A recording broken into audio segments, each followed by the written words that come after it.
ഉച്ചയ്ക്ക് മുൻപുള്ള ചെറുവള്ളങ്ങളുടെ പ്രാഥമിക മത്സരങ്ങൾ അവസാനിച്ചിരിക്കുന്നു. ഇനി ഉച്ചയ്ക്ക് ശേഷം ഉദ്ഘാടന സമ്മേളനവും ചുണ്ടൻ വള്ളങ്ങളുടെ ഹീറ്റ്സ് മത്സരവും ഫൈനൽ മത്സരവും ചെറുവള്ളങ്ങളുടെ ഫൈനൽ മത്സരവും നടക്കും. ഇതിന് Shri Sameer Kishan IAS sub collector secretary NDBR society, Shri Sheeja senior superintendent RDO office, Shri Anoj junior superintendent RDO office, Shri PM Sharif മൂന്നിലൊന്ന് ഭാഗം പിന്നിടുമ്പോൾ യുവശക്തി ബോട്ട് ക്ലബിന്റെ കരുത്തിൽ സെയിന്റ് ജോസഫ് കടന്നു വരികയാണ്. മൂന്നാം ട്രാക്കിലൂടെ ഗോതിർത്ത് പുത്രൻ പ്രായണ പുതിയ വള്ളം 2018 കാണുവാനായിട്ട് ഈ ഫൈനലിലേക്ക് കടക്കുമോ അതോ ഹനുമാൻ നമ്പർ 1 1798 ഏതാണ്ട് താണിയുടെ തേരോട്ടം ഇവിടെ തുടങ്ങുന്നതിന് മുമ്പ് കൊച്ചയ്യപ്പനും ഹനുമാൻ നമ്പർ 1 നമ്മുടെ ഫൈനലിലാണ്. മൂന്നാം ട്രാക്കിലൂടെ ഗോതിർത്ത് പുത്രൻ തന്നെ അല്പം മുമ്പിലേക്ക് കടന്നു വരുന്ന കാഴ്ച.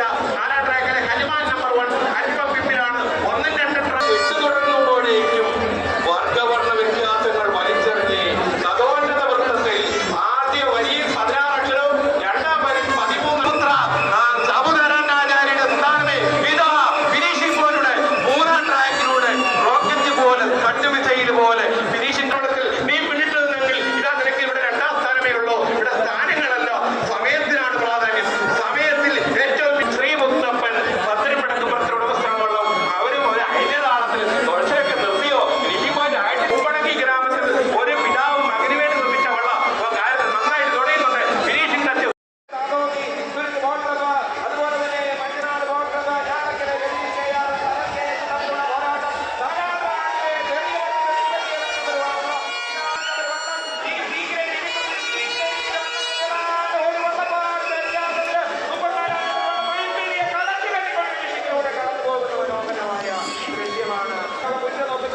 ഒന്നാം ട്രാക്കിലൂടെ ഇതാ 26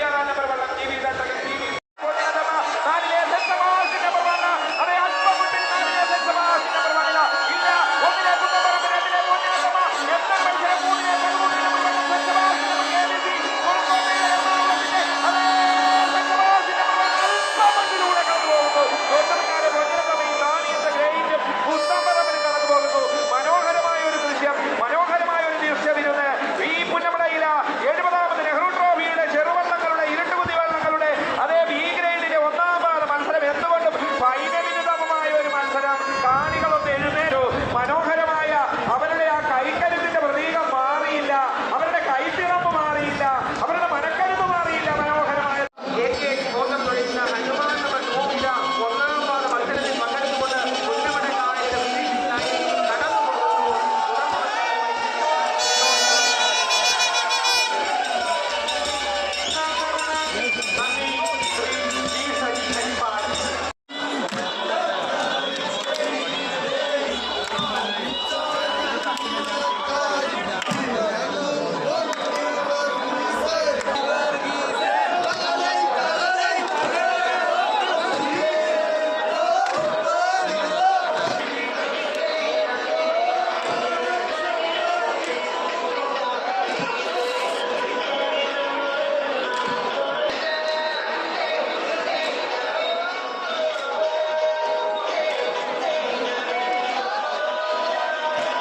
ചുണ്ടൻ വള്ളങ്ങളുടെ ഹീറ്റ്സ് മത്സരം സമാരംഭിക്കാൻ പോകുന്നു. 55 മുതൽ ഈ പുന്നമടയിൽ നടുഭാഗം വള്ളം പുന്നമടയിലേക്ക് കുതിച്ചു. തിരുക്കൊച്ചി സന്ദർശിച്ചതിന്റെ ചരിത്ര സ്മരണകളെ വിളിച്ചോളും. നെഹ്റു ട്രോഫി മേഖലയുടെ MLA കൂടിയായ ഇതിനാഥമായി വരുന്ന വള്ളം